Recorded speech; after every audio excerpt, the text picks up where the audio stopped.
Parágrafo 311.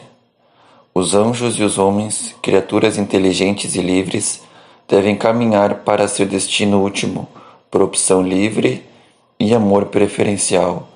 Podem, no entanto, desviar-se e, de fato, pecaram. Foi assim que o mal moral, incomensuravelmente mais grave do que o mal físico, entrou no mundo. Deus não é, de modo algum, nem direta nem indiretamente a causa do mal moral. Todavia o permite, respeitando a liberdade de sua criatura, e misteriosamente sabe auferir dele o bem, pois o Deus Todo-Poderoso, por ser soberanamente bom, nunca deixaria qualquer mal existir em suas obras, se não fosse bastante poderoso e bom para fazer resultar do mal o bem. Parágrafo 312. Assim, com o passar do tempo, pode-se descobrir que Deus, em sua providência toda-poderosa, pode extrair um bem das consequências de um mal, mesmo moral, causado por suas criaturas. Não fostes vós que me enviastes para cá, mas Deus. Vós planejastes fazer o mal contra mim. Deus, porém, converteu-o em bem. Exaltar-me para dar vida a um povo numeroso. Gênesis capítulo 45, versículo 8, capítulo 50, versículo 20. Do maior mal moral jamais cometido, a saber, a rejeição e homicídio do Filho de Deus, causado pelos pecados de todos os homens, Deus, pela superabundância de sua graça, tirou o maior dos bens, a glorificação de Cristo e a nossa redenção. Com isso, porém, o mal não se converte em um bem. Parágrafo 313.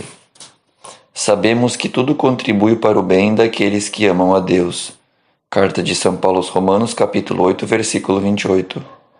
O testemunho dos santos não cessa de confirmar esta verdade.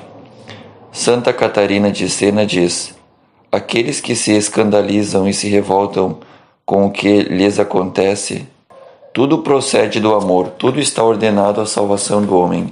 Deus não faz nada que não seja para esta finalidade. Santo Tomás More, pouco antes de seu martírio, consola sua filha. Não pode acontecer nada que Deus não tenha querido. Ora, tudo o que Ele quer, por pior que possa nos parecer, é o que há de melhor para nós. Lady Juliana de Norwich. Aprendi, portanto, pela graça de Deus, que era preciso apegar-me com firmeza à fé e crer, com não menor firmeza, que todas as coisas irão bem. Tu mesmo verás que qualquer tipo de circunstância servirá para o bem. Thou shalt see thyself that all manner of things shall be well. Parágrafo 314. Cremos firmemente que Deus é o Senhor do mundo e da história. Contudo, os caminhos de sua providência nos são muitas vezes desconhecidos. Só no final, quando acabar o nosso conhecimento parcial, quando virmos Deus face a face, primeira carta de São Paulo aos Coríntios, capítulo 13, versículo 12, teremos pleno conhecimento dos caminhos pelos quais, mesmo por meio dos dramas do mal e do pecado, Deus terá conduzido sua criação até o descanso desse sábado definitivo, em vista do qual criou o céu e a terra. Resumindo, parágrafo 315. Na criação do mundo e dos homens, Deus colocou o primeiro e universal testemunho de seu amor, todo-poderoso e de sua sabedoria, o primeiro anúncio de seu desígnio benevolente, o qual encontra sua meta na nova criação em Cristo. Parágrafo 316. Embora a obra da criação seja particularmente atribuída ao Pai, é igualmente verdade de fé que o Pai, o Filho e o Espírito Santo são o único e indivisível princípio da criação. Parágrafo 317. Só Deus criou o universo livremente, diretamente, sem nenhuma ajuda. Parágrafo 318. Nenhuma criatura tem o poder infinito que é necessário para criar, no sentido próprio da palavra, isto é, produzir e dar ao ser aquilo que não o tinha de modo algum. Chamar a existência ex nihilo, do nada. Parágrafo 319. Deus criou o mundo para manifestar e para comunicar sua glória. Que suas criaturas participem de sua verdade, de sua bondade e de sua beleza é a glória para a qual Deus as criou. Parágrafo 320. Deus que criou o universo o mantém na existência por seu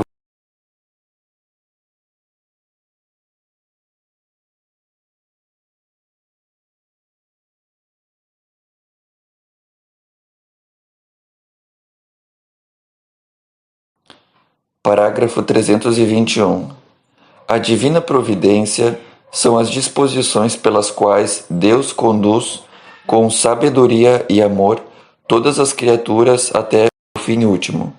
Parágrafo 322.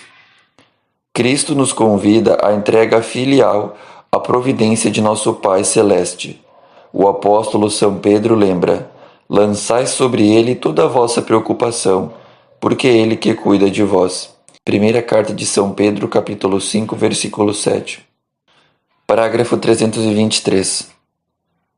A providência divina age também por meio da ação das criaturas. Aos seres humanos, Deus concede cooperar livremente para seus desígnios. Parágrafo 324. A permissão divina do mal físico e do mal moral é um mistério que Deus ilumina por seu Filho, Jesus Cristo, morto e ressuscitado, para vencer o mal. A fé nos dá a certeza de que Deus não permitiria o mal se do próprio mal não tirasse o bem, por caminhos que só conheceremos plenamente na vida eterna. Parágrafo 5. O céu e a terra. Parágrafo 325. O símbolo dos apóstolos professa que Deus é o Criador do céu e da terra. Constantinopolitano explicita: do universo visível e invisível. Parágrafo 326.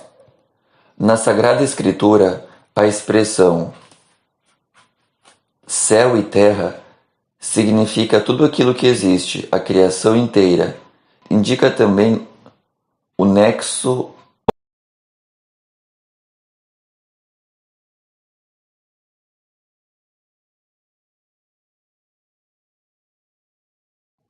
pode designar o firmamento, mas também o lugar próprio de Deus. Vosso Pai nos céus. Evangelho segundo São Mateus, capítulo 5, versículo 16. E por consequência também o céu, que é a glória escatológica. Enfim, a palavra céu indica o lugar das criaturas espirituais, os anjos, que estão ao redor de Deus. Parágrafo 327. A profissão de fé do quarto Concílio de Latrão afirma que Deus criou conjuntamente do nada, desde o início do tempo, ambas as criaturas, a espiritual e a corporal, isto é, os anjos e o mundo terrestre. Em seguida, a criatura humana, que tem algo de ambas, por compor-se de espírito e de corpo. 1. Os anjos. A existência dos anjos, uma verdade de fé. Parágrafo 328. A existência dos seres espirituais não corporais, que a Sagrada Escritura chama habitualmente de anjos, é uma verdade de fé. O testemunho da Escritura a respeito é tão claro quanto a unanimidade da tradição. Quem são os anjos? Parágrafo 329. Santo Agostinho diz a respeito deles: Angelus offici nomen est, non nature quaeris nomen huius nature spiritus est, quaeris officium angelus est, quaeris officium angelus est, ex eo quod est spiritus est ex Eo quod agit angelos. Anjo, mensageiro, é designação de encargo, não de natureza. Se perguntares pela designação da natureza, é um espírito. Se perguntares pelo encargo, é um anjo. É espírito por aquilo que é, e é anjo por aquilo que faz. Por todo o seu ser, os anjos são servidores e mensageiros de Deus, porque contemplam sem cessar a face do meu Pai que está nos céus. Evangelho segundo São Mateus, capítulo 18, versículo 10.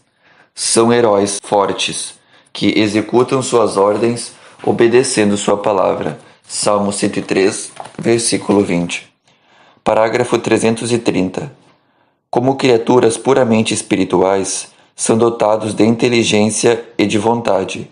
São criaturas pessoais e imortais. Superam em perfeição todas as criaturas visíveis. Disto dá testemunho o brilho de sua glória.